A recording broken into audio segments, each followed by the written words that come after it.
What's up, guys, and welcome to another episode of the Bubba Speed Career Mode in MotoGP 20. And Bubba is right now just sitting pretty in first position. Had a really good start to the season. I think he had a bit of a struggle in Qatar and in Circuit of the Americas, but from then on, I think he won in Jerez.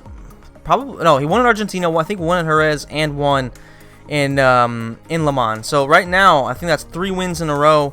Looking really solid, and on our way to what is, I believe, the best track that MotoGP has to offer. I mean, Mugello is basically second to none. Thomas Luthi right there, he must be terrified knowing that Bubba's right in front of him, so I don't expect him to try any passes, anything pretty, anytime soon. But yeah, so far so good. Obviously in qualifying went really well. This is just my favorite track in general. There's no doubt about that. Always expect to do really well here. Unlike Jingle and Joe Roberts, who's always back in 28th or something like that. So one of the most overrated riders of all time. Only thing is he's not rated by anybody except for my brother. So obviously have to get my daily roast towards Joe Roberts in. And let's see what we can actually do in Mugello. Like I said, if we can win this one, that would be 4 wins in a row, and that would be extremely that would just be huge for our chances of winning the title. Going into turn 1, I'm going to take it a little bit wide here because I want to get pretty much perfect. I usually like to take turn 1 a little bit wide just because I know that they like to dive in and take some chances. Luckily, we were able to keep ourselves pretty far ahead and not really take any risks right there. And the important thing right now is just, do our thing and not really make any mistakes early on. Because if we can just do our thing, like race my race, keep up my usual pace, and there's essentially nothing they can do. I mean, that's just the reality of things. That's not being a dick, claiming to be just this kind of monster. It's just the reality of the way things are right now on Moto2 in this track. Now, obviously, we're making a lot of mistakes early right here. See, there you go. I think that's Thomas Luthi trying to take the lead. Unfortunately for him, it doesn't last. And we just kind of have to make sure that we can get our fuel tank down to an acceptable level. Once our tires get warm, that's where we can really start to hit our lap times, and I do believe that we can definitely win this race by a few seconds if we don't make any dumb mistakes. All right, this is just it's just a fantastic track, and I've been playing this one for a very long time. In terms of the championship, I'm not gonna lie to you guys. I'm kind of surprised. I definitely expected to struggle a lot in Moto2, but there's just something about it to where I really feel at home in this weight class. In this class. So I don't know. I feel like this is probably gonna be the one and only class where I truly believe we can win the title in the first season. Like in Moto3, obviously it was difficult. Obviously MotoGP 19 was a different game, but technically that was the first season, and we didn't win it. I definitely think, given what we've seen so far, given the fact that we still have 3 or 4 tracks that are probably more than that, honestly, 5 or 6 tracks that are absolutely going towards Bubba's favor, I just feel like there's definitely a good chance we can win all those and have a huge lead in the championship. And despite going into tracks like Austria, in Brno, not really Brno, but more like Silverstone, despite having to go to those tracks, I just feel like we have what it takes to win this title in the first season, and I don't think that's going to be the case on MotoGP. I think it's going to be a lot more difficult. Obviously, a lot more talented riders up there. The bikes are going to be a lot more difficult to use. So I don't know. I just feel like this is going to be our chance to actually go win a championship in our first attempt. So have to just be consistent and try to win every race, yes, but definitely just try to keep ourselves on the podium. I think that given our situation, if we can finish on the podium every week, then we're pretty much fine. I mean, I don't have any faith in Schroeder and being consistently up there with us. So I don't know. I just feel like if we do our thing, we pretty much have this in the bag. As Joe Roberts actually passes somebody. Wow. Not bad, Joe. I mean, obviously it doesn't matter because you're way the fuck back there, but hats off to Joe for actually doing something, actually getting himself somehow mentioned on this video in a context that isn't just him getting destroyed in qualifying. As we go around the looping Correntaio, turn 12, and then we go up to the chicane. This is like a part of the track where I just feel extremely fast. I feel like I've just kind of gotten it down. I've gotten it down to perfection. Thomas Luthi right now is 1.6 behind, so he's pretty far back there. I don't expect him to get any closer as long as we just do our thing. And as you can see, man, like the confidence is high. There's a lot of times where usually I get lines all wrong. I make a lot of mistakes. I start to make multiple mistakes in a row. But I don't know, in Mugello, I just feel like, you know, everything I do is basically perfect. I'm, of course, probably going to make a mistake right after I say that. Pulling a little bit of an endo right there. Cutting the corner pretty much, you know, as tight as you can possibly do it. Still ending up on the alligator strips and no problem there. And this left hand, oh, made a huge mistake there. That's definitely going to slow us down quite a bit. Going to this right hand just to take it slow to get ourselves a decent drive and fix ourselves up for the next chicane.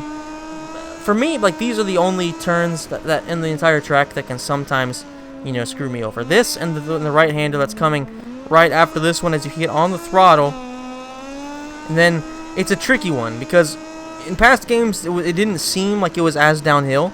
In this one, it's a little bit harder to see the turn coming. So I feel like, you know, if you're not 100% focused, and unfortunately a lot of times I'm not focused, especially in races like this where there's really no competition, then that's where I make mistakes. And that one sometimes can screw me over. But so far so good. 2.3 ahead. Hitting a little bit of endo. Need to get better at being softer on the brakes. Going nice and smoothly right now. Making no real mistakes. Like maybe one or two here or there, but nothing that's really going to cost us anything. As we go down to power 1, obviously, to make sure that we keep our fuel tank looking good. Don't really have to push at this point in time.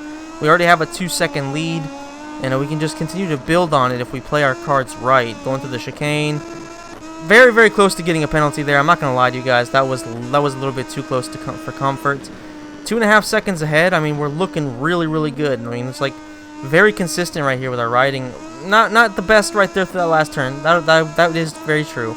But still, looking pretty damn good. Have 2.7 on our fuel tank, so if we need to, we can definitely go to power 2 and get at least one good lap in with as much power as we need.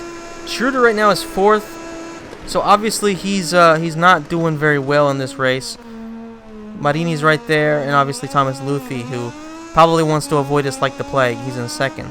As we go through the left hand, much better this time around. Can we get the right hander despite the wheelie? Get a penalty, half a second penalty. That's fucking terrible. That's a problem because of course if they somehow catch up, if we make a mistake, that could be very costly. And the fact that you know, we definitely need to boost up our anti-wheelie. It's just development points for that specific category for some reason have been really hard for me to come by. I don't quite understand it, but yeah, it's taken, and we have horrible engineers from that point of view. So it's been pretty difficult to boost it up. I think we're still pretty far away from it actually being boosted. And that's something we really, really need to improve because obviously, you know, as you can see, it's costing us every once in a while. I mean, luckily we have a 3.6 gap, so as long as we don't crash, then we should be fine. I mean, we can honestly take it pretty slow and probably not end up getting caught. So all we have to do is do our thing and, you know, keep it smooth and keep it calm, and we should be fine regardless. As we go around the right turn, coming into probably my favorite sector of the track. This chicane right here is where a lot of times, you know, our races are made or broke. I mean, just going perfectly through it. It takes them a hell of a lot longer than it takes us, even though they did gain 2/10. See if we can get to the final turn without making a mistake, and then getting in the final lap. Over 3 seconds, so we should be confident. There's absolutely no reason why we can't win this race. Despite half a second penalty, they have a lot of ground to make up. And here we go, final lap. Confidence is high. Let's see, they should be over 3.5 now. They're 3.6 again. So really, it is all in our hands. No mistakes can be made here. Ooh, a little bit too hard on the brakes. Going into there, could have lost the front. I'm not gonna lie, could have lost the front. I don't know. It feels like pushing a little bit too hard. Another penalty there, 0.7. Pushing way too hard, trying to keep this lead, but there's really no point in doing this. This is my biggest issue, guys. This is the mistake I make very often. I mean, we have a 4.5 second gap, and yet I'm pushing like crazy, making some mistakes, building up penalties. It's frustrating because obviously in Mugello, I mean, so much faster than everybody else that even if we have a 7/10 penalty, it doesn't make too much of a difference because we're fucking far away. If this was a different track where we're not quite as good, it could have been devastating for us. So we run wide, sliding a little bit. They're 4.7 back, which means right now they're actually 4 seconds back in terms of the final standing if it were to end right now. Another big mistake going through that left hand. The rear tire is foobar. Doesn't seem like it because it's only halfway gone. But let me tell you, man, it's Fubar. Go around the long looping right-hander. We're almost home. Almost home for our 4th win on the bounce. Crazy stuff. As Bubba Speed goes through it perfectly. Can we actually win this race again? Another race on the verge of being won. 4.9. Come on now. There's no way we can blow it. Honestly, I was worried there for a second. But the result is definitely another very, very positive one. And there you go. Another 25 points in the bag. Sorry if I blanked out there for a second. I got kind of distracted. Bubba Speed dominates again by 9.2 seconds. I mean, what a fucking last lap that was. And oh, look at this too. That's interesting. That is very interesting. Where the hell is Luthi? Where the hell is Schroeder? They must have crashed out. What the fuck? That's very weird, man. Like, where the hell did they go? Yeah, Schroeder is now 45 points. He definitely crashed. Marini crashed out too. I guess Luthi crashed. It's very, very strange. I do not know what the hell happened there. Honestly, I didn't even notice it playing. So, that's an interesting turn of events. That's definitely going into Bubba's favor in a big way. 45 points are a lot to make up, especially because we still have Catalunya next and we have Sachsenring. So a few tracks where Bubba can really dominate and definitely can extend his lead. And they're gonna have to do a lot in order to catch him. That's for damn sure. It's just really, really strange. I really wish I'd have gone with the replay to show what happened, because honestly, I just noticed it right now. I absolutely just noticed it right now as we see Bubba doing his last lap. So I hope you guys enjoyed the video. If you did, please hit the like button, subscribe to the channel, hit the notification bell, and let me know in the comments if you think Bubba is gonna go ahead and guarantee himself this championship over the next couple races in Catalunya and Sachsenring. I want to apologize for how late this video is coming out. I've been extremely busy. It's really hard in August in Sardinia to do anything like this, so I'm trying to do it as consistently as possible, and hopefully the next one will be out on time, and I'll see you in the next video.